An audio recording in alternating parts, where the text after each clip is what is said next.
It'll be a bit that thick. It'll be a bit that thick.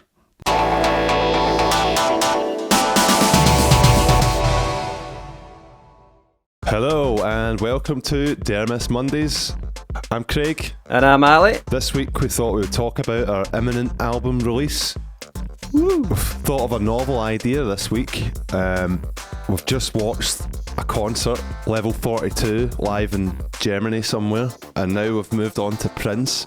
We've matched up the timings of the YouTube videos, and we're both enjoying a gig while we're recording this video. How awesome is that? It's such a simple thing. Like, I know we usually listen to our own tunes when we're doing Dermist Mondays, sort of quietly in the background on the headphones, but like actually listening to the same live concert at exactly at the same time is pretty good.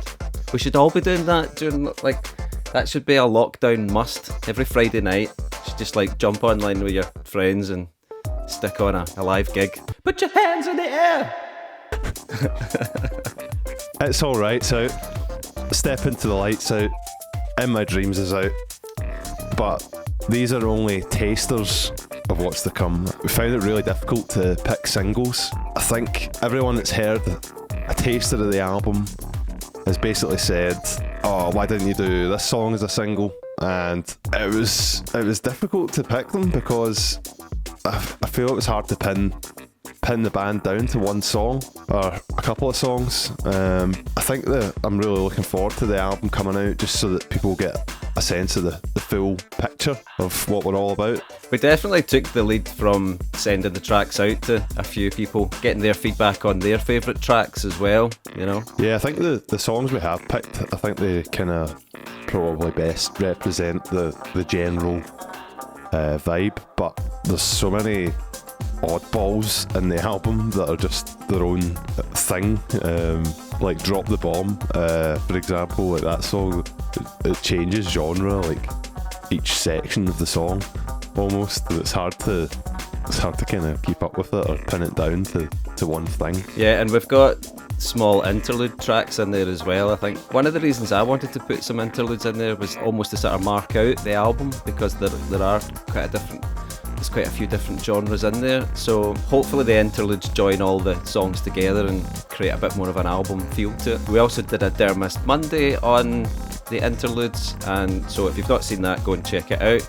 If you're an album person, we'd love to hear from you to see what you think of the album as a whole when it comes out, whether we got the track order right or we've just kind of got used to it in the order that it's in as well. The vinyl master kind of dictated as well what tracks went in what order, because as it goes into the inner grooves, you don't get as much bass and stuff like that, and your vocals can get quite distorted if someone's listening on an old needle or something like that.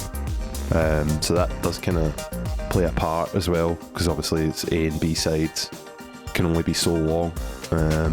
I think we just got in with how long it is. I think if we went any more, we would have been looking at like a 3-sided album or something like that. Yeah, it's worth noting as well that the 90% of this album is recorded using our computers and doing everything remotely, sending tracks backwards and forwards. So I know that it's not a new thing, but I think it has affected how the album, the end product of the album and how it sounds now. I think the next album that we do, the next recordings that we do, hopefully they'll be done in a slightly different style, and we'll be able to do a lot more production and playing together and with other people as well. Yeah, definitely. It's still good to have that up your sleeve, especially see at the mixing stage when you want to take a bit of time to let the dust settle on the version of the track that you've done and see if things are gonna stay the way that they are, or it's good to be able to just send stuff back and forth. And yeah, I think that's one of the really, really positive elements of lockdown has been that mixing process. There's nothing worse than sitting in a studio knowing that you're wasting time and spending money in an expensive studio, and you know that maybe sometimes you're hitting the head off a brick wall and you're maybe not getting the mix quite right, and time is money, and that can be quite difficult. So being able to do it in your own time and amongst life when things are super busy, when you've got work to do and stuff at home to do, that's definitely been a positive element. and that's something we'll probably keep doing in the future. Been really lucky with the amount of support we've had as well. Last night, at the time of recording, the Friday. In My Dreams video came out on Facebook, and we premiered it, and a few people tuned in. It was all quite cool, and then we got an email saying that the BBC had played us Step Into the Light for the first time, which we weren't sure if that was going to get played, because it was maybe a bit more of a rock style. We didn't know if that was going to be up the street, but lo and behold. Yeah, Phoebe and Shireen played it on Radio Scotland, and so they've been giving it the big thumbs up, which is really nice. Hopefully they'll pick up on our third single, In My Dreams, which is now out, and who knows, might pick up some other tracks as well. We've also been played on BBC Radio Rapal up north, and they've played It's Alright, and they want to do an album feature on us on the 3rd of March, which is really, really, really nice. So a big thanks to Rachel Kennedy and Janice Anderson for picking up on the tunes up there. Looking forward to doing that one. Managed to get that New Noise magazine feature as well. They premiered the Step Into the Light video, and got some views out in America. That's cool. That's been getting a lot of hits. We have a Vivo channel, which we haven't really done anything with, because you have to release 3 videos before you can link your Vivo YouTube channel up with your official band YouTube channel. So we've been waiting on that, so we've not really done anything with that, but it seems to have got... It's Alright has a few hundred views, but Step Into the Light seems to be racing ahead. Yeah, I don't know how that's happened. I don't know if it's been a combination of the advertising and stuff that we've been doing, or I don't know. Honestly, it's a strange one, but long may it continue. Hopefully In My Dreams will do the same as well. So BBC Radio Rapal have asked us to pick 3 songs for the album feature of the week. So we thought it would be nice to play a few songs that weren't the single releases already.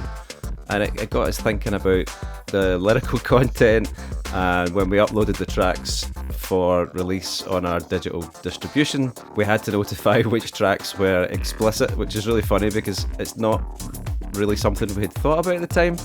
Yeah. I was just as well. I went over it a few times because we had uploaded the track and we still had to do the album artwork, so it got left a wee while, and then I was going through them and I was like, oh yeah, that's explicit. That's, I swear, in that one, that's explicit. and that one, it just kind of went on, and really, I'd say there only is one track that's actually explicit, and it just so happens to be a rap song, and it just so happens to feature a word beginning with F-bomb. That just so happens to be very rhythmic, and it just spaces the track out well, and it's also quite expressive. I found anyway. Well, Billy Connolly explained it nicely. It's very expressive. Cough. Can bleep that out. It's such a lovely pair of words, and it's international. I don't care where you are. If somebody's f***ing with your bags at Lhasa airport in Tibet, and he's got a shaven head and saffron clothes on, and you say, hey, f*** off, he knows exactly.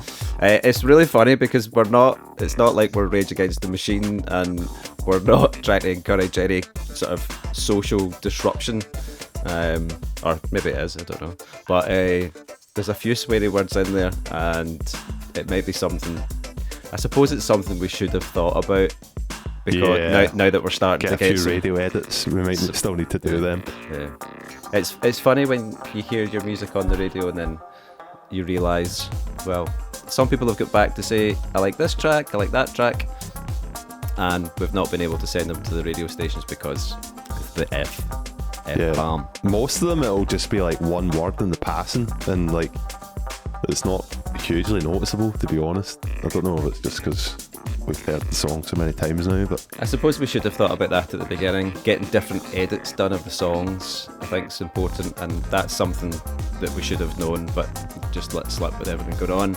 We're getting instrumental tracks done.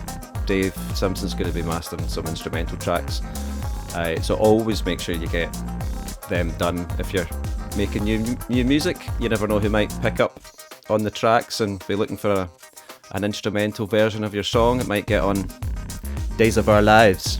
I think if we had done a radio edit of Life is Flashing, it would basically be an instrumental with the odd in between. Like, The first band that I played in got a 30-second instrumental play on an American TV series called The OC.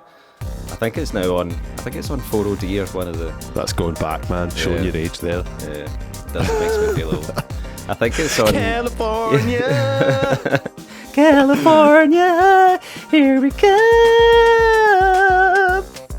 That was a great program. We got about 30 seconds on that.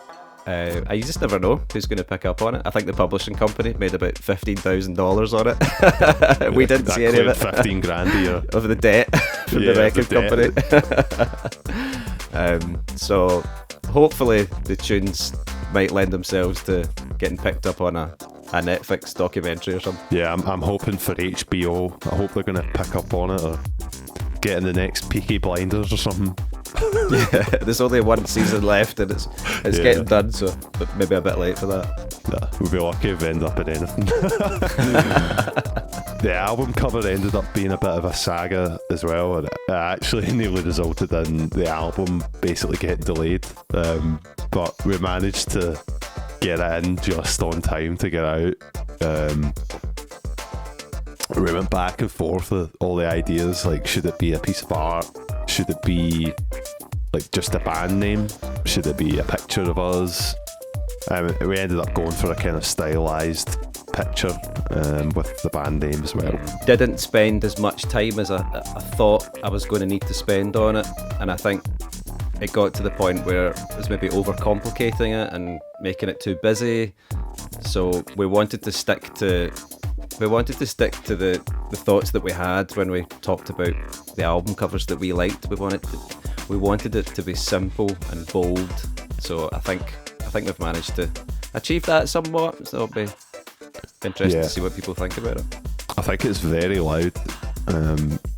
Hopefully it stands out amongst all the new releases and entices a few people to listen to it just based on the album cover. I know I listen to albums.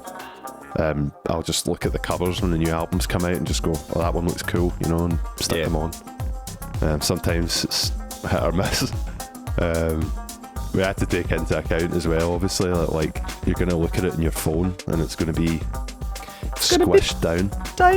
A tiny little picture. But also it still has to work as like a 12-inch vinyl release potentially. Or even a CD.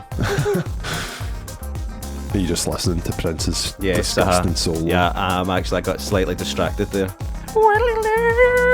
We've not pulled the trigger yet on getting vinyl pressed. Obviously that's something we're going to be thinking about in the future. We'll see how the digital release goes. It definitely lends itself to a wee coloured jobby. A wee pink and blue one. A pink and blue jobby. Yeah, pink and blue album cover jobby.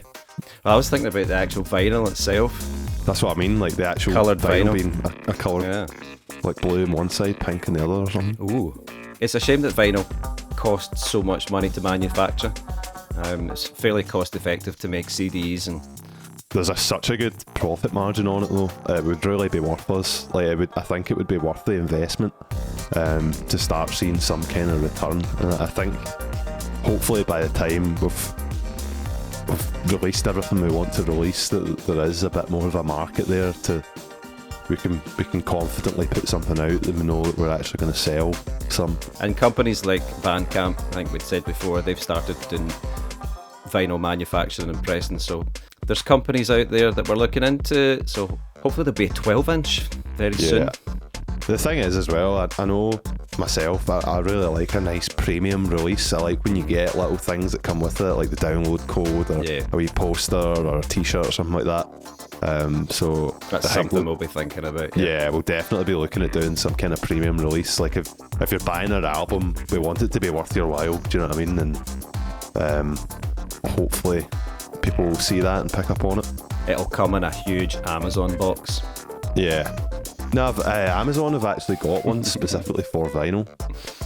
Which is quite good. Yeah, but it'll be so premium so quality. Extras. Yeah. It'll be a bit that thick that they'll need to put it in a massively oversized box as well. In other news, we've been asked to play an online event for the Queen Margaret Drive Spring Fling. Thanks, Brendan. He's been enjoying the music, so we're looking forward to being involved in that. Are you doing a pee? I am pouring some tea. So we've drafted in Jamie from Bad Mannequins to sit in on drummage on this one. So it's going to be a lot of fun, and it'll also be a bit weird playing the songs for the first time ever.